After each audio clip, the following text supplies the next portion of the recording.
ওনারা পড়তেন আল্লাহুম্মা বারিক লানা ফি রজব ওয়া শাবান ওয়া বাল্লিগনা রমাদান। অর্থাৎ হে আল্লাহ, আপনি রজব এবং শাবান মাসে আমাদের বরকত দিন এবং রমাদান পর্যন্ত আপনি আমাদেরকে পৌঁছে দিন। আমাদের সালাফরা রমাদান আসার 6 মাস আগ থেকে, অর্থাৎ একটা বছরের 6 মাস ওনারা অপেক্ষা করতেন কবে রমাদান আসবে, উদ্গ্রীব হয়ে থাকতেন, ব্যাকুলতা প্রকাশ করতেন। আবার রমাদান মাস চলে যাওয়ার পরে বছরের বাকি 6টি মাস এ রমাদানে ওনারা যে সমস্ত এবাদত করেছেন সেগুলো আল্লাহ তাআলা কবুল করলো কিনা এ নিয়ে পেরেশানিতে থাকতেন।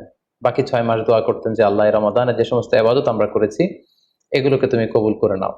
এই পবিত্র মাসে আল্লাহ তাআলা আমাদের আল্লাহ সচেতনতা বৃদ্ধির জন্য এ মাসে আমাদের জন্য সিয়ামকে তিনি ফরজ করেছেন। আল্লাহ তাআলা ইরশাদ করছেন, ইয়া আইয়ুহাল্লাযীনা আমানু কুতিবা আলাইকুমুস সিয়াম কামা কুতিবা আলাল্লাযীনা মিন ক্বাবলিকুম লাআল্লাকুম তাত্তাকুন। অর্থাৎ ওহে বিশ্বাসীরা,